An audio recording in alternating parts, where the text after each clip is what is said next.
Hello, good morning, नमस्कार। नीव institute पे आप सभी का बहुत बहुत स्वागत है।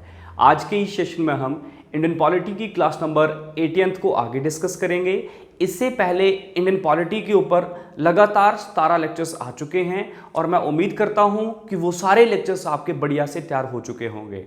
अब जो स्टूडेंट इस वीडियो को फर्स्ट टाइम देख रहे हैं उनके दिमाग में एक क्वेश्चन बन रहा होगा कि ये जो 17 लेक्चर्स की बात कर रहा हूँ वो तो हमें मिले ही नहीं है। तो भैया ये आपको लेक्चर्स ऐसे नहीं मिलेंगे, ये सारे के सारे लेक्चर्स आपके पेड कोर्स के अंडर आते हैं। अगर आपको लगता है कि नहीं यहाँ के जो लेक्चर्स हैं वो आपके लिए इंपॉर्टेंट हैं और जो आपके आने वाले एग्जाम्स हैं उनमें आपको एक अच्छी हेल्प मिल सकती है हमारे लेक्चर से, तो आप हमारे ऑनलाइन कोर्स को ज्वाइन कर सकते हो। ऑनलाइन कोर्स को ज्वाइन कैसे करना है पूरी डिटेल प्लस उसमें आपको कौन कौन से सब्जेक्ट्स पढ़ने को मिलेंगे और वो सब्जेक्ट्स आपके किस किस एग्जाम्स में बेनिफिट देंगे, वो सारी चीज़ें हमने एक वीडियो में दे के रखी हैं और उस वीडियो का लिंक हमने नीचे डिस्क्रिप्शन लिस्ट में दे के रखा है। अगर आप इंटरेस्टेड हो तो एक बार उस लिंक को जरूर प्रेस करिए और उस वीडियो को पूरा देखिएगा। उसके बाद भी अगर आपकी कोई प्रॉब्लम रहे तो आप हमारे कॉन्टैक्ट्स नंबर पे कॉल करके अपने जो डिटेल्स हैं, अपनी इंफॉर्मेशंस को हमारे से पहुंच सकते हो। तो जो हमारा कॉन्टैक्ट नंबर है वो है 9459802085। क्लियर है मेरी बात? तो चलें जी आज के इस टॉपिक के ऊपर मूव करते हैं। देखो, इंडियन पॉलिटी को हमने एक गहराई के साथ पढ़ना स्टार्ट किया था। सबसे पहले हमने अपनी जो भारतीय राज व्यवस्था है उसको समझा है क्या है। वो ओनली और ओनली कॉन्स्टिट्यूशन के ऊपर डिपेंड करती है, हमारे संविधान के ऊपर डिपेंड करती है। आज देखो 18 लेक्चर्स हो चुके हैं पर हम पहुंचे कहां पे हैं? भाग नंबर 2 पिछली लेक्चर्स में हमने कंप्लीट करा था। तो मतलब हर किसी चीज को यहां पे उस तरीके से पढ़ा जा रहा है, अगर पेपर में कोई क्वेश्चन बने तो वो कभी नहीं छूटेगा। मैं आपको बार बार यही समझाता हूं, अगर आप जिस तरह से मैं आपको पढ़ा रहा हूं अगर आप उस तरह से लगातार मेहनत करते रहोगे तो पॉलिटी में से आप एक भी क्वेश्चंस गलत नहीं करोगे पेपर में। क्लियर है? तो देखो आज जो हमारा टॉपिक रहेगा इंडियन पॉलिटी का, भारतीय राज व्यवस्था का, उसमें हम संविधान के भाग नंबर 3 के बारे में बात करेंगे। क्लियर है? संविधान के भाग नंबर 1 और 2 हमने पहले डिस्कस करा। उससे पहले हमने संविधान के जो टोटल पार्ट्स थे उनका ओवरव्यू ले लिया था। कॉन्स्टिट्यूशन की जितनी शेड्यूल्स थी, जितनी अनुसूचियां थी, वो सारी चीजें हमने यहाँ पे बिल्कुल डिटेल में देख ली थी।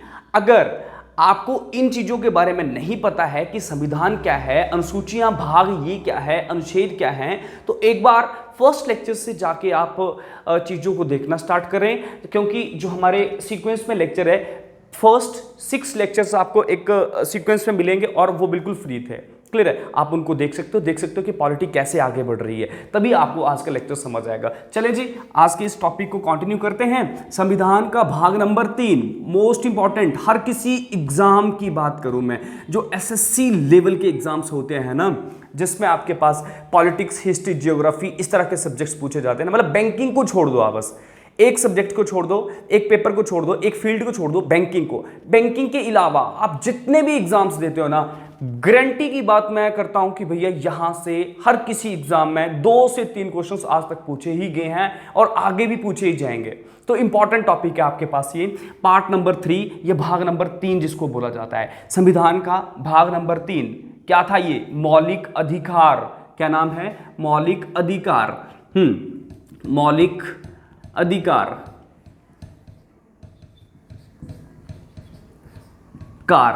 क्लियर है? या फिर इसको क्या बोला जा सकता है? Fundamental rights. मौलिक अधिकार या फिर इसको क्या बोला जाता है अंग्रेजी में? Fundamental rights. Fundamental rights. Clear है? मोस्ट इंपॉर्टेंट टॉपिक है ये बहुत सारी चीजें हमें सिखा देता है। एग्जाम पर्सपेक्टिव से तो ये इंपॉर्टेंट है, पर फिर भी हमें एग्जाम को अगर हम एक टाइम के लिए पीछे रख दें तब भी हमारे लिए ये जो टॉपिक है वो समझना जरूरी बनता है। मौलिक अधिकार या फिर अंग्रेजी में जिसको क्या बोला जाता है? Fundamental rights. क्या बोला जाता है? Fundamental rights. क्लियर है चीजें? अब जी देखो यहां पे क्या बोला जाता है, ये जो आपके पास पूरा फंडामेंटल राइट्स या मौलिक अधिकार का टॉपिक है, ये अनुच्छेद नंबर 12 से 35 तक की बात करता है। मोस्ट इंपॉर्टेंट है। क्या बोला गया? अनुच्छेद नंबर 12 से 35 तक आपको भाग नंबर 3 देखने को मिलता है जिसमें फंडामेंटल राइट्स है, मौलिक अधिकार है। उसके बाद मोस्ट इंपॉर्टेंट क्या बनता है, बोला गया कि ये जो फंडामेंटल राइट्स है ना, ये हमने किसी देश से अपने संविधान में ऐड करे हैं। मतलब कि जब हमारा संविधान बन रहा था तब हमारे संविधान सभाओं ने क्या करा था, जो संविधान सभा के सदस्य थे उन्होंने क्या करा, अलग अलग देशों के संविधान को पकड़ा और वहां को पढ़ा कि भैया कि क्या यहाँ पे कोई ऐसा टॉपिक है जो हमारे कॉन्स्टिट्यूशन में भी होना चाहिए। उसी तरह से एक ऐसा टॉपिक मिला था जिसका नाम है फंडामेंटल राइट या मौलिक अधिकार। तो अब हमें ये पता होना चाहिए ये कहाँ से मिला था। याद रखना ये कहाँ से मिला है, अमेरिका से। अमेरिका से कहाँ से मिला है हमें, अमेरिका। हमने इस चीज़ को अमेरिका से कॉपी करा है। अब देखो इसको याद कैसे रखना है, याद रखने के लिए बिल्कुल सिंपल है, मौलिक अधिकार, अ से अधिकार, अ से अमेरिका, बस सिंपल है, बहुत ही सिंपल है ना। एक लॉजिकली हम चीजों को पकड़ेंगे, क्या, अ से अधिकार, अ से अमेरिका। 12 से 35 तक बात करेगा कौन, केवल और केवल फंडामेंटल राइट्स। एक एक आर्टिकल इसका इंपॉर्टेंट है। हम पूरे कॉन्स्टिट्यूशन में जब हम पूरी भारतीय राज्य व्यवस्था पढ़ते हैं तो उसमें हर कोई अनुच्छेद नहीं पढ़ते हैं हम, पर जो हमारे स्टार्टिंग के भाग हैं, जब हम भाग नंबर 5 तक पहुंचेंगे ना, वहां तक हमें सारे जो आर्टिकल्स है वो पढ़ना जरूरी पड़ते हैं। उसके बाद हम बीच बीच से पढ़ते हैं, कोई जो इंपॉर्टेंट है आज तक पूछा गया है उसी के बारे में हम पढ़ते हैं फिर। तो ये हमें सारे पढ़ना पड़ेंगे। क्लियर है? हाँ जी, चलो जी। अब थोड़ा सा इस पूरे टॉपिक को देख लें कि ये मौलिक अधिकार कैसे हैं। ये मौलिक अधिकार देखो, अगर मैं अधिकारों की बात करूं, अधिकार बहुत तरह के होते हैं। हमारे कॉन्स्टिट्यूशन में मेनली 2 तरह के अधिकारों की बात करी जाती है, एक फंडामेंटल राइट्स, ये एक और लीगल राइट्स। लीगल राइट्स का मतलब होता है कानूनी अधिकार, और फंडामेंटल राइट्स का मतलब होता है मौलिक अधिकार। जहां पे मौलिक जुड़ गया ना, उसका आप अर्थ समझ लेना, यह केवल भारतीयों को ही दिए जाएंगे। कुछ एक विदेशियों को भी दिए जाते हैं, पर जो पूरे मौलिक अधिकार हैं वो केवल और केवल भारतीयों को ही दिए जाएंगे। मूल मौलिक अधिकार मतलब जिसके पास भारत की नागरिकता होगी, जिसके पास इंडिया की सिटीजनशिप होगी, उसी को ये पूरे अधिकार मिलेंगे। नागरिकता होगी उसी को ये पूरे अधिकार मिलेंगे। अब देखेंगे कौन से अधिकार है, वो तो हमने पढ़ना ही है ना, पर इतनी समझ बना लो, ऊपर की समझ, जो एक तरह से अपने सब्जेक्टिव पेपर को छोड़ के इस सब्जेक्ट की तैयारी कर रहे हैं। फॉर एग्जांपल कोई नॉन मेडिकल स्ट्रीम का है जो कि टैट नॉन मेडिकल के लिए फाइट कर रहे हैं, मैं आपको बोलता हूं कि आपको ज़्यादा नीचे घुसने की जरूरत नहीं पड़ती, आपसे ऊपर से क्वेश्चन पूछा जाता है। मौलिक अधिकार फंडामेंटल राइट्स लिया कहाँ से, अमेरिका से, भाग नंबर 3 में, और 12 से 35। क्लियर है ये चीज़ें? अब जी आ जाओ। अब बोला गया ये अधिकार किसको मिलेंगे, जो भारत की नागरिकता लेके रखी होगी जिन्होंने। फॉर एग्जाम्पल कि मतलब हम लोग, ये जो हमारे फंडामेंटल राइट्स हैं उन लोगों को ही पूरे मिलते हैं जो भारत के नागरिक हैं। फॉर एग्जाम्पल ये नेपाली लोगों को नहीं मिल पाएंगे पूरे। क्लियर है? क्योंकि वो विदेशी हैं, है ना, क्योंकि वो भारतीय सीमा से बाहर भी बसे हुए हैं। क्लियर है? हाँ, तो ये चीज इंपॉर्टेंट थी। अब सबसे इंपॉर्टेंट क्वेश्चन क्या बनता है, ये जो फंडामेंटल राइट है ना, इसका हिस्ट्री देखते हैं, थोड़ी सी इतिहास कि क्या इसके बारे में हमें सबसे पहले चीजें दिखाई दी थी, क्या था इसके बारे में, वो चीजें देखते हैं। तो देखो सबसे पहले क्या बोल जाता है, एक आपके पास अधिवेशन चलते हैं। अधिवेशन का मतलब होता है मीटिंग्स। आपको पता है कि अगर मैं बात करूं इस देश की, जो आपके पास एक पार्टी है, पार्टी मतलब कि जिसमें हम कांग्रेस और बीजेपी पार्टी की बात करते हैं। क्लियर है? जो राजनीतिक पार्टियां हैं उसका नाम है कांग्रेस, जो सबसे पुरानी है, 1885 में जिसका निर्माण किया गया था। तो बोला जाता है वो जो पार्टी थी ना, उसका निर्माण क्यों किया गया था कि हम अपनी बातों को ब्रिटिश पार्लियामेंट तक डायरेक्ट पहुंचाएं, क्योंकि आपको पता है यहां पे ब्रिटिश के जो एम्प्लॉय आए थे वो करप्शन जैसी चीज़ों को एक तरह से इंजाम दे रहे थे, वो अपनी मनमर्जी से यहाँ पे लोगों का शोषण कर रहे थे। तो भारतीयों का मानना ऐसा था कि भाई हम अगर अपनी बातों को संसद तक डायरेक्ट पहुँचाएं, ब्रिटेन तक, तो सब कुछ सही हो जाएगा। उसके लिए कांग्रेस संस्था बनी थी। अब बोला गया कांग्रेस जो पार्टी थी, या कांग्रेस, इंडियन नेशनल कांग्रेस की बात करी जाती है, उसका एक अधिवेशन था, और वो अधिवेशन था कराची में। कराची कहाँ पे है ये आज के टाइम की बात करी जाए तो पाकिस्तान में। कराची में अधिवेशन था, 1931 की बात हो रही है। वहाँ पे जो आपके पास अध्यक्ष थे, इस पूरी जो मीटिंग असेंबली बैठी हुई थी, इसके जो आपके पास हेड थे, नाम था सरदार वल्लभ भाई पटेल। क्या नाम था? सरदार वल्लभ भाई पटेल। क्लियर है? वल्लभ भाई पटेल। क्लियर है चीजें? अब बोला गया यहां पे कांग्रेस की तरफ से, है ना, कराची अधिवेशन में कांग्रेस की तरफ से फंडामेंटल राइट्स की डिमांड रखी गई थी। और ये जो फंडामेंटल राइट्स या मौलिक अधिकारों का जो ढांचा प्रारूप तैयार किया था उनका नाम था Pandit Jawaharlal Nehru. Most important question है ये आपसे पूछे गए हैं, जवाहरलाल नेहरू। क्लियर है, लाल नेहरू, ये इंपॉर्टेंट हो गया है। क्या बोला गया, आपसे क्वेश्चन सीधा से ये पूछा जाता है कि किस अधिवेशन में सबसे पहले बात हुई थी मौलिक अधिकारों के बारे में, तो वो आपके पास क्या था, वो था कराची अधिवेशन। हुआ कब था, 1931 में। और उस अधिवेशन के हेड कौन थे, सरदार वल्लभ भाई पटेल। और जो मौलिक अधिकार थे, मौलिक अधिकारों का जो प्रारूप था, प्रारूप का मतलब एक ड्राफ्ट था, ओवरव्यू जो था ना कि नहीं भी ऐसा होना चाहिए, वो जो प्रारूप था वो पंडित जवाहरलाल नेहरू के द्वारा तैयार किया गया था। तो ये चीजें इंपॉर्टेंट है। पर ये 1931 की बातें हो रही हैं, पर फंडामेंटल राइट्स हमें मिले कब हैं, 26 जनवरी 1950 को। कब मिले हैं ये, 26 जनवरी 1950, जब हमारा भारत आजाद हुआ। उसके बाद एक महत्वपूर्ण दस्तावेज जो बना था और जिसको लागू किया गया था वो आपके पास था संविधान। 26 जनवरी 1950 को हमारे सामने मौलिक अधिकार आया था। इसके बाद मोस्ट इंपॉर्टेंट, जो भी चीजें लिखवा रहा हूं वो इंपॉर्टेंट है, एग्जाम प्रोस्पेक्टिव से मोस्ट इंपॉर्टेंस रखते हैं वो, है ना। तो नेक्स्ट फैक्ट लिखना है, यहां पे बोला जाता है मौलिक अधिकार या फंडामेंटल राइट्स को मैग्ना कार्टा कहा जाता है। क्या बोल जाता है, मैग्ना कार्टा भी इसे कहा जाता है, मैग्ना कार्टा। क्लियर है, या फिर हिंदी में इस तरह से मैग्ना कार्टा, मतलब चाहे हिंदी में लिखो चाहे इंग्लिश में मैग्ना कार्टा। इसको एक तरह से अगर हम यहाँ पे पढ़े तो इसको अधिकार पत्र बोला जाता है, अधिकार पत्र।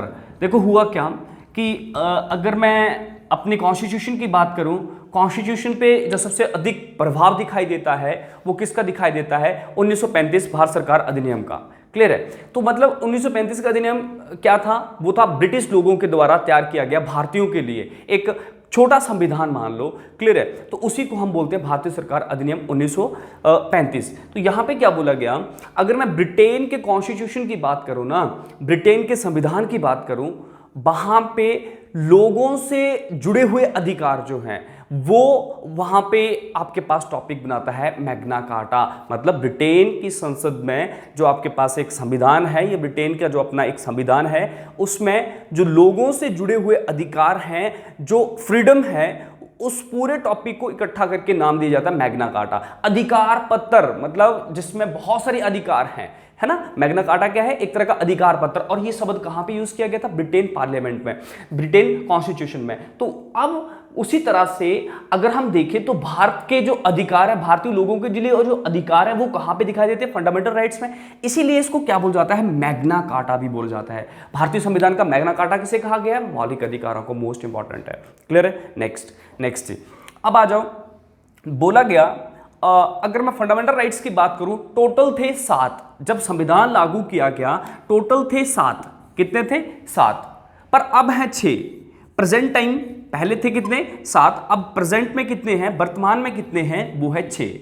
क्लियर है, तो अब हमारे से क्वेश्चन क्या पूछा जाता है, जो 7वां था, 6 तो यहां पे 7वां जो था, क्लियर है, वो कौन सा आपके पास मौलिक अधिकार था, प्लस उसको कब हटाया और कौन सा अमेंडमेंट, कौन सा संविधान संशोधन हुआ। तो यहां पे याद रखना, बोला जाता है जो हमारे पास ये जो सातवां मौलिक अधिकार या फंडामेंटल राइट था, उसका नाम था संपत्ति का अधिकार। संपत्ति का अधिकार, अंग्रेजी में इसको बोला जाता है राइट टू प्रॉपर्टी अधिकार। क्या बोला जाता है इसको अंग्रेजी में, राइट टू प्रॉपर्टी। तो देखो बोला गया ये हमारे संविधान के अनुच्छेद नंबर 31 में देखा गया था, या 31 में था, ये कौन किस में था, अनुच्छेद नंबर 31 में था।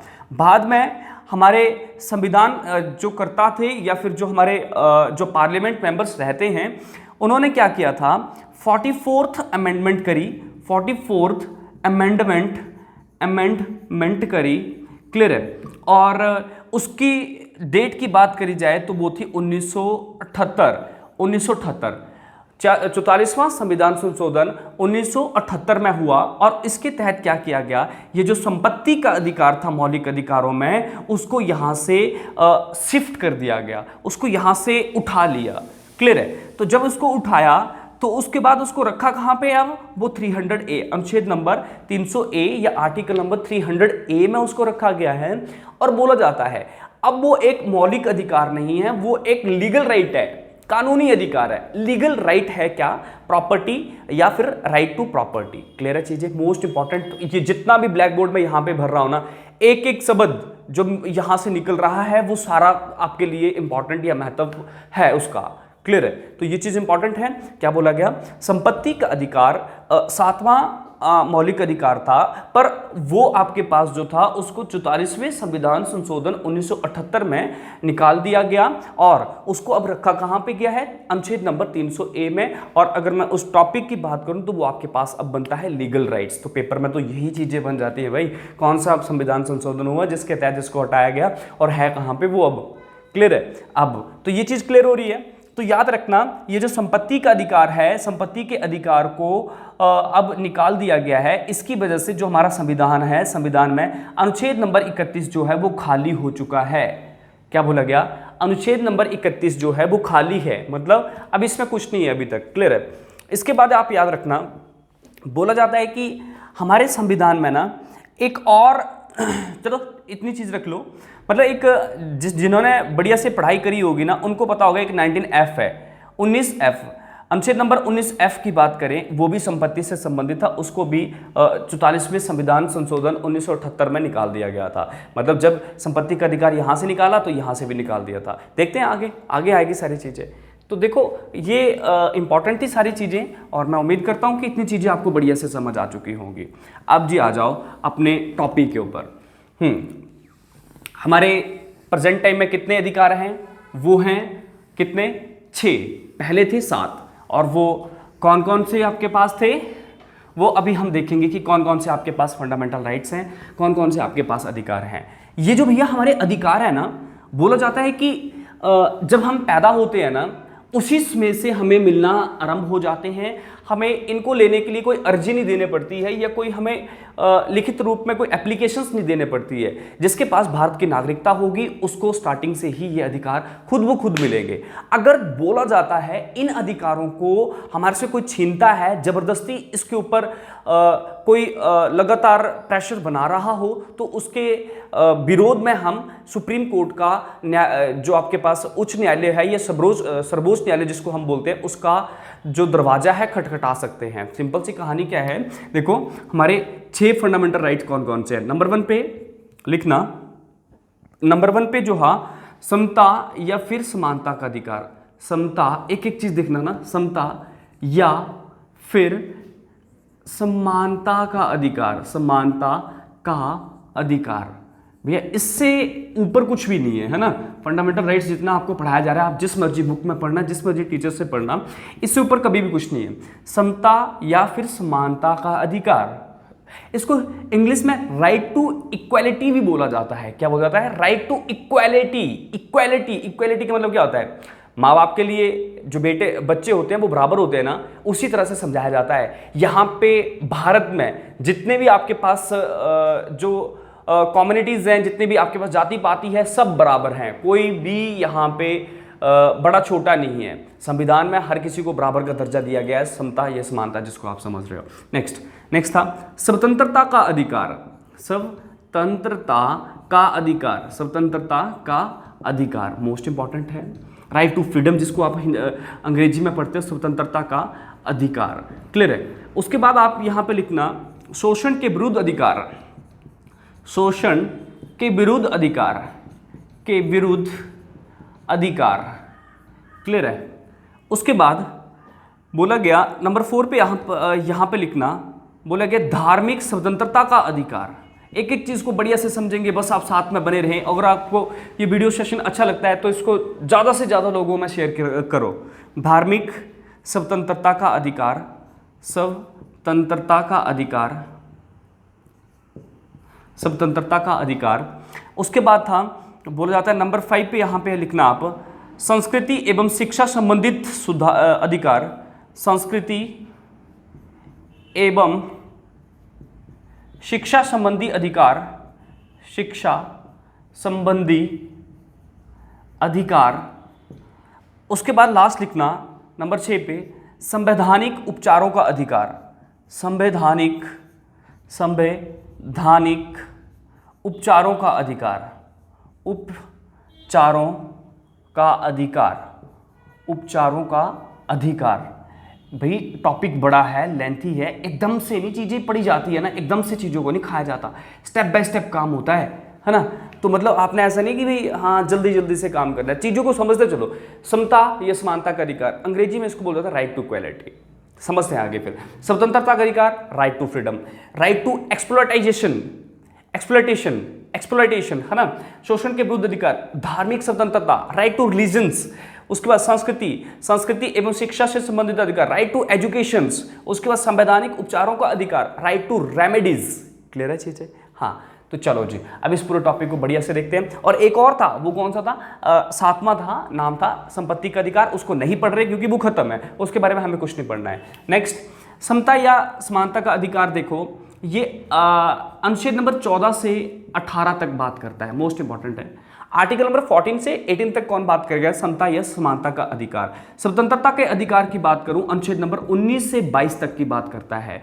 अगर मैं अनुच्छेद शोषण के विरुद्ध अधिकार की बात करूं, अनुच्छेद नंबर 23 से 24 तक की बात करता है। धार्मिक स्वतंत्रता की बात करूं, 25 से ये 28 तक की बात करता है। क्लियर है? और मैं इसकी बात करूं तो ये 29 से 30 तक की बात करता है। अगर मैं इसकी बात करूं तो केवल और केवल ये अनुच्छेद नंबर 32 की बात करता है। किसकी बात करता है? अनुच्छेद नंबर 32 की बात करता है। क्लियर है? अब क्या इस पूरे टॉपिक को स्टार्ट किया जाए? अब आपके दिमाग में एक चीज चल रही होगी, भाई हमने लिखा था कि 12 से 35 तक बात करेगा फंडामेंटल राइट। क्लियर है? तो ये सही है भैया, अनुच्छेद नंबर 12 से ही स्टार्टिंग होती है इसकी, पर जो हमारे अधिकार है, अधिकारों के अंतर्गत देखा जाए तो अनुच्छेद चलते हैं 14 से 18 तक, है ना। जो पहला अधिकार है समता, वो 14 से चलता है 18 तक। ये जो 12 और 13 आपके पास अनुच्छेद हैं, वो क्या है, वो चीज समझते हैं। देखो सबसे पहले आप आर्टिकल नंबर 12 यहां पे समझना, बोल जाता है ये राज्यों को परिभाषित करता है, राज्यों को परिभाषित करता है। देखो हमारे संविधान में बार बार ये शब्द आता है राज्यों, और राज्यों का मतलब हमारे संविधान के अनुसार देश भी है, और जो हमारे स्टेट हैं, स्टेट भी आपके पास राज्य होते हैं। क्लियर है? हमारी कंट्री को भी राज्य माना जाता है, हमारी कंट्री को भी राज्य बोला जाता है। और जो हमारी स्टेट है, जैसे उत्तर प्रदेश स्टेट की बात करी गई, उत्तराखंड स्टेट की बात करी गई, जम्मू कश्मीर जो आपके पास यूनियन टेरिटरी है उसकी बात करी गई, है ना। उसके बाद आपके पास कुछ अलग से जैसे उड़ीसा हो गया, है ना। तो ये सारे आपके पास जो राज्य हैं वो भी एक राज्य ही आपके पास काउंट किए जाते हैं, पर पूरे ऑल ओवर इंडिया को भी राज्य बोला जाता है। यही आर्टिकल नंबर 12 यहां पे एक्सप्लेन करता है, बोल जाता है। एक तो ये क्या बताता है कि पूरे देश को भी हम राज्यों काउंट करते हैं, प्लस जो उसके छोटे छोटे हिस्से हैं, इस पूरे केंद्र के जो आपके पास छोटे छोटे राज्य हैं, उसको भी हम क्या बोलेंगे, एज अ स्टेट ही काउंट करते हैं। क्लियर है चीजें? तो आपको ये पता होना चाहिए। अब ऐसा क्यों है भाई कि देश को भी राज्य या स्टेट बोला जाता है, कि कंट्री को, ऐसे क्या हो गया कि भाई कंट्री को भी, आज देखो आपने कुछ अनोखी बात सुनी ना, कंट्री को भी राज्य बोला जाता है हमारे कॉन्स्टिट्यूशन के तहत। वो क्यों? क्योंकि बोला जाता है कि जब हमारा भारत आज़ाद हुआ था ना, उस टाइम ब्रिटिश गवर्नमेंट ने एक एग्रीमेंट बनाया था जिसको बोला जाता है डोमिनेंस स्टेट का। हमने एक एग्रीमेंट साइन किया था जिसको बोला जाता है डोमिनेंस स्टेट। डोमिनेंट स्टेट उसका मतलब क्या होता है कि बोला उन्होंने, क्या उसमें लिखा था, बहुत चीजें लिखी थी पर छोटे शब्दों में बोला, अगर हम आपको यहां से आजाद भी कर रहे हैं, हम भारत को छोड़ के चले भी जाते हैं, तब भी भविष्य में भारत हमारे लिए राज्य ही रहेगा और भारत को राज्यों के नाम से ही जाना जाएगा। तो जितने भी हमारे कॉमनवेल्थ जो नेशंस हैं, कॉमनवेल्थ जो राष्ट्रमंडल आपके पास देश हैं, VEWEALTH, है ना, तो उनमें जितने भी आपके पास कंट्रीज आती हैं 54 हैं लगभग वो, और इन कंट्रीज को हमेशा राज्यों ही या स्टेट ही बोला जाता है। ऐसा क्यों? क्योंकि ये 54 देश वो हैं जिनके ऊपर ब्रिटिश गवर्नमेंट ने या जो इंग्लैंड है उन्होंने इस पे राज किया हुआ है। तो जितने देश जिन पे ऊपर ब्रिटिश गवर्नमेंट ने राज किया हुआ है, उन सबसे उसने एक लास्ट में संधि करी थी, वो थी डोमिनेंट स्टेट वाली। इन सबसे डोमिनेंट स्टेट वाला जो एग्रीमेंट था वो पास करवाया था। तो अब उनको क्या काउंट किया जाता है, वही आपके पास कॉमनवेल्थ नेशंस बनती है। कॉमनवेल्थ गेम्स सुनी है ना आपने, राष्ट्रमंडल खेल। राष्ट्रमंडल खेल का मतलब क्या होता है कि जो 54 देश जिनके ऊपर ब्रिटिश गवर्नमेंट ने राज किया था वो ही यहाँ पे पार्टिसिपेट करेंगे, उन्हीं को हम क्या बोलते हैं, कॉमनवेल्थ। तो बोला गया, अब क्या बोला गया कि इसको इसी उद्देश्य से क्या बोला जा सकता है, राज्यों। और दूसरे स्टेट तो आपको पता ही है, हिमाचल प्रदेश एक स्टेट है ना, पंजाब एक आपके पास स्टेट है, और ये चीजें आपके लिए इंपॉर्टेंट है। नेक्स्ट आ जाओ। नेक्स्ट अनुच्छेद नंबर 13। अनुच्छेद नंबर 13 को देखो। अनुच्छेद नंबर 13 क्या है, बोला गया ये न्यायिक पुनराविलोकन की बात करता है या फिर जुडिशियल रिव्यू की बात करता है। न्यायिक पुनराविलोकन, क्या बोला गया, न्यायिक पुनराविलोकन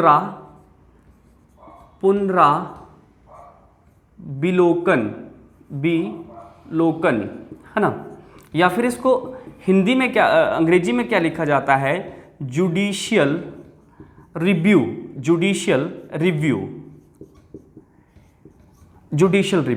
अनुच्छेद नंबर 13 हमें क्या समझाता है, जुडिशियल रिव्यू के बारे में समझाता है। ये क्या है जुडिशियल रिव्यू? देखो ये जो जुडिशियल रिव्यू है ना, जुडिशियल रिव्यू के तहत क्या होगा, मान लो हमारी जो प्रेजेंट टाइम में गवर्नमेंट है वो आपके पास कौन सी लोकसभा चल रही है प्रेजेंट टाइम में, वो 17वीं लोकसभा चल रही है ना, और सबसे मजबूत आपके पास जो दल है अभी प्रेजेंट टाइम में वो आपके पास 17वीं लोकसभा में दिखाई देता है। क्यों? क्योंकि आपने यहाँ पे पढ़ा है ना, एक क्या होता है, एक बहुमत। इस जो बीजेपी है, बीजेपी ने यहाँ पे पूर्ण बहुमत लिया था, लगभग 303 सीट्स बीजेपी के खाते में है। तो बोला जाता है अगर बीजेपी चाहे ना तो यहाँ पे कुछ भी कर सकती है। क्लियर है? वो एक तरह से जो उसके मन में आए वो कर सकती है। तो यहां पे क्या बोला जाता है, मान लो बीजेपी ऐसा क्यों कर सकती है सब कुछ, क्योंकि देखो क्या होता है, लोकसभा में और राज्यसभा में आपके पास क्या चलते हैं, बिल। लोकसभा में आपके पास मेंबर्स जो हैं वो सबसे ज्यादा किसके हैं, वो है बीजेपी के। क्लियर है? तो ये तो ऑब्वियसली बात है ना, बीजेपी से तो वो पास हो ही जाएगा। अब देखो लोकसभा में इतने हैं तो हर किसी स्टेट में भी, अगर आज के टाइम में देखा जाए तो मैक्सिमम एमएलए हर किसी स्टेट में भी बीजेपी की ही गवर्नमेंट बनी हुई है। हर किसी विधानसभा में बात करी जाए तो वहां पर लगभग बीजेपी ही है, लगभग की बात कर रहा हूं। तो वहां पर एमएलए भी कौन हो गए, बीजेपी के हो गए। तो वो जब राज्यसभा के मेंबर भेजेंगे तो लगभग वो भी आपको किस पार्टी से मिलेंगे, बीजेपी के। तो बीजेपी वाले जब भी चाहेंगे तो कोई भी बिल यहां पे पास करवा सकते हैं। अगर मान लो ये कोई ऐसा कानून बनाने के लिए बात कर देते हैं जो हमारे इन ऊपर लिखित 6 अधिकारों को समाप्त करते हों। मेरी बात क्लियर हो रही है? मैंने क्या बोला, अगर मान लो कि यहां पे जो प्रेजेंट टाइम की आपके पास लोकसभा चल रही है वो कोई ऐसा कानून बनाने की डिमांड कर दे जो कि क्या काम करे, क्या बोला गया कि ऐसे कानून बनाने की डिमांड कर दे जो कि आपके पास क्या बोला जाता है, इन अधिकारों को एक तरह से छीने या इन अधिकारों का हनन करे। तो उस टाइम जो हमारा सुप्रीम कोर्ट होता है, सुप्रीम कोर्ट आर्टिकल नंबर 13 के अकॉर्डिंग क्या काम करता है, उस पूरे के पूरे कानून को नल एंड अवॉइड या जीरो कर सकती है। नल एंड अवॉइड या फिर जीरो कर सकती है। मोस्ट इंपॉर्टेंट है ये चीज़, है ना। मैंने सिंपल सी कहानी आपको ये समझाई। जैसे क्या बोला जाता है, जैसे आपको ये बोला जाता है कि भाई स्वतंत्रता का अधिकार, स्वतंत्रता का अधिकार में हम बोलते हैं कि बोलने की स्वतंत्रता। बोलने की स्वतंत्रता कैसे होती है कि अगर आपको लग रहा है कि इस देश के जो प्रधानमंत्री है वो गलत तरीके से काम कर रहे हैं और वो जो करप्शन जैसी एक्टिविटीज़ है उनमें लगातार शामिल हो रहे हैं, तो हम उनके अगेंस्ट भी हम कुछ अपनी राय दे सकते हैं या उनके अगेंस्ट भी हम बोल सकते हैं। तो ये एक हमारा अधिकार है ना। अब मान लो वही अधिकार हमारे से वो छीन ले कि बोले कि नहीं, इस देश के जो लीडर्स रहेंगे जैसे प्रेसिडेंट और प्रधानमंत्री, अगर वो कुछ भी बोले तो आपको उसके अगेंस्ट नहीं बोलना है। जैसे हम बात करें नॉर्थ कोरिया, नॉर्थ कोरिया आपको पता है एक डिक्टेटरशिप कंट्री है ना, उसमें जो किम जोंग उन की बात करी जाती है, उनके खिलाफ कोई नहीं बोल सकता है। क्लियर है? अगर उस तरह का माहौल भारत में हो जाए तो भैया भारत की संसद को कोई पूछेगा भी नहीं और वो डायरेक्ट बात किसके ऊपर होगी, सुप्रीम कोर्ट। सुप्रीम कोर्ट को क्या काम करना है उस टाइम, वो कुछ किसी की नहीं सुनेगा, वो अनुच्छेद नंबर 13 को देखेगा और उसमें क्या लिखा गया है, जिस नए कानून से जो हमारे अधिकार हैं, जो हमारे फंडामेंटल राइट्स हैं, वो हमारे से छीने जा रहे हैं, उनका हनन हो रहा है, तो वो आप उसको पूरा खत्म कर सकते हो, उसको जीरो कर सकते हो। नल एंड अवॉइड का मतलब होता है जीरो करना। क्लियर चीज़ है। अब मैं उम्मीद कर रहा हूँ कि आपको ये सारी चीज़ें समझ आ रही होंगी। आज का जो लेक्चर है मे बी लेंथी हो रहा होगा, पर अब हम चलते चलते जल्दी से क्या करते हैं, इन सारे को जो भी हमारे पास यहाँ पे राइट्स लिखे गए हैं उनको थोड़ा सा दिमाग में बिठाते हैं और नेक्स्ट लेक्चर में बढ़िया से इसके ऊपर काम करेंगे। क्लियर है। आ जाओ, यहाँ पे क्या लिखा है, समता या समानता का अधिकार। इसका मतलब क्या होता है, सबके साथ इक्वालिटी होनी चाहिए। फॉर एग्जाम्पल, देश में गरीबी भी है, अमीरी भी है, एक किसान भी है, या एक कोई जो क्लास 4 के जो जॉब्स होती है उनमें भी कोई काम कर रहा है, स्वीपर भी है भाई, कोई बार्बर भी है, और कोई एक अंबानी भी है, और कोई बिरला, टाटा बिरला, जिंदल जैसे भी आपके पास पर्सन्स, हस्तियां हैं। तो बोला कभी भी ऐसा नहीं है कि जो आपके पास अंबानी, बिंदल और जो आपके पास बड़े बड़े ऊंची हस्तियों के नाम हैं उनके लिए क्या अलग कानून बना दिए जाए, और एक जो यहाँ पे जो गरीब है, जो बिल्कुल नीचे फैमिली से बिलोंग करता है, उसके लिए अलग कानून बना दे। ये पॉसिबल नहीं है, इस चीज़ को हमारा संविधान नहीं मानता है। मेरी बात क्लियर हो रही है। हाँ, सबके लिए बराबर के कानून होने चाहिए, सबके लिए जो काम होगा वो बराबर में होगा। अगर कानून नया बनेगा तो सबके लिए ही बनेगा, वो किसी पर्टिकुलरली रिलीजन को देखते हुए। ऐसा नहीं कि मुस्लिम लोगों के लिए एक अलग से कानून बना दिया, हिंदुओं को वहाँ पर छोड़ दिया है, या सिखों को वहाँ पर छोड़ दिया। ऐसा नहीं होना चाहिए। ऐसा नहीं है कि कि यहाँ पे प्रेसिडेंट है, राष्ट्रपति है, राष्ट्रपति देश के प्रमुख हैं तो उनके लिए अलग ही कानून होंगे, ऐसा नहीं है। सबके लिए इक्वल लॉ एंड रेगुलेशंस होंगे, वही सिखाता है समता या समानता का अधिकार। इससे अच्छा तो है ना, मेरे को नहीं लगता कि नहीं इससे अच्छा कुछ और हो सकता है। आप बस एक तरह से अपनी पढ़ाई को ढंग से करो और अपने में एक मोटिवेशंस लेके आओ। जो आपका एक काम है, आपने जो एक बार दिमाग में ठान ली है बात कि मेरे को एक गवर्नमेंट जॉब लेनी है, लेके रहो उसको। क्लियर है। उसके लिए आपको जरूरत पड़ती है कि एक प्रॉपर गाइडलाइंस की और प्रॉपर मटेरियल्स की, कि कैसे हम उन चीज़ों को कंप्लीट करें। तो उसके लिए नीव इंस्टीट्यूट को आप ज्वाइन कर सकते हो, और ज्वाइन करने की प्रोसेस हमने बता दी है। नेक्स्ट आ जाओ, स्वतंत्रता का अधिकार। स्वतंत्रता का अधिकार का मतलब क्या है कि हमें कुछ राइट्स दिए गए हैं, हमें कुछ स्वतंत्रता दी गई है, हमें एक तरह से किसी के ऊपर डिपेंडेंट नहीं रहना है, इंडिपेंडेंसी है ना, या इंडिपेंडेंट रहना है, उसी चीज़ को हम स्वतंत्रता का अधिकार बोल रहे हैं। फॉर एग्जाम्पल क्या होता है ना, दो पार्टियों में आपस में लड़ाई हो जा रही है, दो पार्टियों में आपस में लड़ाई हो गई। क्लियर है। अब उस टाइम मैं उन पार्टीज को देख रहा था कि नहीं भाई वो लड़ रहा है, और किसकी गलती थी किसकी नहीं है वो मेरे को सब पता है। अब जी क्या होता है कि जो बड़ी पार्टी वाला है, बड़ी पार्टी वाला मेरे को प्रेशर करता है कि भाई चल तू ऐसा कर कि भाई मेरी तरफ से गवाही दे दे कि नहीं भाई इसने मेरे ऊपर अटैक करा है, और इस तरह से। तो भैया मेरे संविधान ने मेरे को एक बहुत अच्छा अधिकार दिया है कि भाई अगर तुम्हें इस पचड़े में नहीं पड़ना है, आप एक साधारण एक मतलब एक तरह से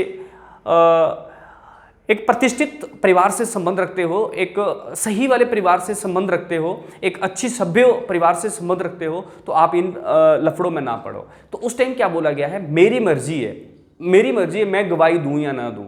मैं ऐसा भी बोल सकता हूं कि नहीं भाई मैं नहीं देखा, मैं था वहां पे पर मैंने कुछ नहीं देखा है। क्लियर है। मेरे को कोई जोर जबरदस्ती नहीं कर सकता है, मेरे को कोई पुलिस वाला पीट नहीं सकता है कि नहीं भाई तू यहाँ पे था और तू हमें सारी चीजें बता, ऐसा नहीं है। तो ये अधिकार है भैया हमारा, ये स्वतंत्रता के अंडर ही चलता है। क्लियर है। उसके बाद एक शिक्षा भी हमारा अधिकार है। बोल जाता है कि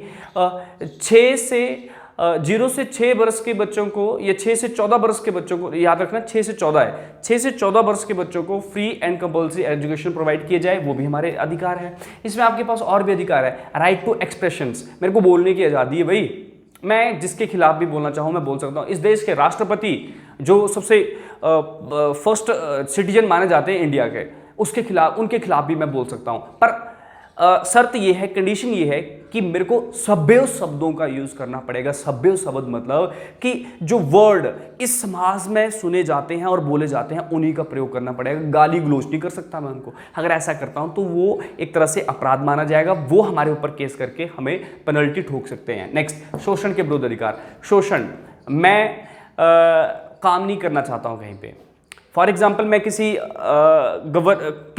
जगह पे काम, प्राइवेट सेक्टर में किसी लाला के पास काम कर रहा था, किसी लाले के पास काम कर रहा था मैं ना, तो अब लाला लोग का काम ठीक चल रहा है, लाला चाहता है कि भाई नहीं मैं उस काम को कभी छोड़ के ना जाऊं। वो अब मेरे को उतनी पगार भी नहीं दे रहा है, उतनी सैलरी भी नहीं दे रहा है, और मेरे को बोल रहे नहीं भाई तुम यहीं पे रहो, टॉर्चर कर रहा है मेरे को। नहीं हो सकता है, वो नहीं हो सकता है, मेरी मर्जी है, मैं वहां पे काम करना चाहूं करूं या नहीं करना चाहता हूं तो नहीं भी कर सकता हूं। क्लियर है, ये मेरी मर्जी है, ये शोषण के विरुद्ध अधिकार है। क्लियर है, इसमें बहुत सारी चीजें आती है, वो देखेंगे। धार्मिक स्वतंत्रता, धार्मिक स्वतंत्रता में हम लोगों को सिंपल सा क्या सिखाया जाता है भाई, हमने जब प्रस्तावना वाला पार्ट पढ़ा था ना, तो उसमें हमने क्या देखा था, भारत एक ऐसा देश है जिसमें किसी भी धर्म को बढ़ावा नहीं दिया गया है। क्लियर है, मतलब सभी धर्मों को बराबर रखा गया है, इसीलिए माना जाता है भारत का कोई अपना धर्म नहीं है। भारत में सबसे ज्यादा आबादी है हिंदू की, पर फिर भी इस देश का जो धर्म है वो कोई भी नहीं है। वो आपके पास क्या बोला गया, धार्मिक स्वतंत्रता से ही हमें देखने को मिलता है। हमें यहाँ पे समझाया जाता है आपके ऊपर कोई रिस्ट्रिक्शंस, कोई कंडीशंस, कोई शर्त नहीं है, कोई आपको प्रेशर नहीं कर सकता है। आपका मन है आप मुस्लिम धर्म अपना लो, आपका मन है आप हिंदू बन जाओ, आपका मन है सिख बन जाओ, आपका मन है ईसाई बन जाओ, कोई दिक्कत नहीं है, कोई परेशानी नहीं है। क्लियर है, तो ये भी इंपॉर्टेंट था। नेक्स्ट, संस्कृति एवं शिक्षा संबंधित अधिकार। संस्कृति से क्या समझते हो आप? जैसे हमारे एसटी लोग होते हैं ना, जो एसटी एक कम्युनिटी होती है, एसटी वो लोग होते हैं जो पहले के समय में जंगलों में रहा करते थे। अब की बात नहीं करूँगा, अब तो बहुत बड़ा चेंजेस आ गया है ना, वो सारे के सारे गाँवों में परिवर्तित हो रहे हैं और आस्ता आस्ता वो शहरों की तरफ मूव कर रहे हैं। तो मतलब उनका अपना एक कल्चर था, उनका एक अपना कल्चर था, अपनी एक संस्कृति थी उनकी। उस संस्कृति को वो बनाए रख सकते हैं, उनकी संस्कृति को कोई उनसे नहीं छीन सकता है। फॉर एग्जाम्पल अगर मैं हिमाचल प्रदेश की बात करूं, हिमाचल प्रदेश में कुछ ऐसे क्षेत्र हैं, जैसे मैं अपर हिमाचल की बात करूं, रोहड़ू, शिमला, जो आपके पास नीचे रामपुर या नारकंडा या किन्नौर, इन तरह की क्षेत्रों की बात करूं, तो यहाँ पे हर किसी का अपना अपना कल्चर है। मतलब कोई देवी देवताओं में ज़्यादा आस्था रखता है, कोई पूजा पाठ में ज़्यादा आस्था रखता है, कोई डांसेस वगैरह को ज़्यादा अपनाता है, किसी की अपनी बोली है, किसी का कुछ है। तो भाई कभी भी मोदी गवर्नमेंट हमें ये नहीं बोल सकती कि भाई आप क्या काम कर रहे हो, आप क्या काम कर रहे हो, आप क्या देवी देवताओं से जुड़े हो आज भी, है ना, या फिर आप उन पुरानी मान्यताओं को आज भी मानते हो। ऐसा नहीं है भाई, उनका अधिकार है, आपकी संस्कृति, आपका कल्चर है। अगर आप इस कल्चर को छोड़ना चाहते हो तो छोड़ भी सकते हो, नहीं छोड़ना चाहते हो तो आपकी मर्जी है, आपके ऊपर कोई भी जोर जबरदस्ती नहीं कर सकता है। मोस्ट इंपॉर्टेंट था संवैधानिक उपचारों का अधिकार, मोस्ट इंपॉर्टेंट है लास्ट। ये 5 हैं, ये 5 तभी हैं, ये इन 5 का मतलब तभी है जब छठा है। इन 5 का मतलब तभी है जब छठा है। देखो क्या होता है, जितने भी जो राजनीतिक दल के लीडर्स रहते हैं, है ना, ये राजनीतिक पार्टियों के जो प्रमुख रहते हैं, फॉर एग्जांपल सीएम की बात कर लो, मुख्यमंत्री की बात कर लो, या प्रधानमंत्रियों की बात कर लो, उनका हमेशा क्या होता है, भाषण होता है, मेरे को जिता दो, मैं ये कर दूंगा, मैं वो कर दूंगा, मैं वो कर दूंगा, मैं ये कर दूंगा, है ना, मैं अच्छे स्कूल खोल दूंगा, अच्छे हॉस्पिटल खोलूंगा, अच्छी जो आपके पास पॉलिसीज लेके आऊंगा, एजुकेशन पॉलिसीज अच्छी लेके आऊंगा। ऐसी ऐसी बातें होती है। एक बार जीत जाते हैं, उसके बाद वो जनता को, है ना, भूल ही जाते हैं। आज तक तो ऐसा देखने को मिला है ना। तो बोला जाता है भाई, तो उस भाषण का क्या फायदा है, वो तो बड़ी बड़ी बातें होगी ना। तो बोला गया भाई बातें तो हमारे संविधान ने इतनी बड़ी बड़ी कर दी, हमें चांद पे पहुंचा दिया है, मिले या ना मिले हमें, इसके लिए क्या शर्त है? तो ये शर्त है संवैधानिक उपचारों का अधिकार, शर्त है वो। संवैधानिक उपचार क्या है? बोला जाता है अगर हमारे ऊपर लिखित जो अधिकार है हमारे से छीने जाते हैं तो हम सुप्रीम कोर्ट का दरवाजा खटखटा सकते हैं, अनुच्छेद नंबर 32 के तहत। इससे अच्छा मैं नहीं समझता कि नहीं या इससे ऊपर आपको चीज़ें कोई कहीं पे देखने को मिलेगी। तो बस आपका काम यही है। अगर आपको ये वीडियो अच्छी लगती है तो एक जुनून के साथ, है ना, एक जुनून के साथ या एक मोटिवेशंस के साथ इस चीज़ को बढ़िया से प्रिपेयर करो। प्लस अगर आपको सच में एक तरह से बेनिफिट हो रहा है तो आप हमारे ऑनलाइन कोर्स को ज्वाइन करो, और प्लस साथ में इन वीडियो लेक्चर्स को अपने फ्रेंड सर्कल में जरूर शेयर करना। ओके जी, थैंक यू। मिलते हैं नेक्स्ट लेक्चर में, जिसमें हम बढ़िया से इन चीज़ों को आगे डिस्कस करेंगे। धन्यवाद।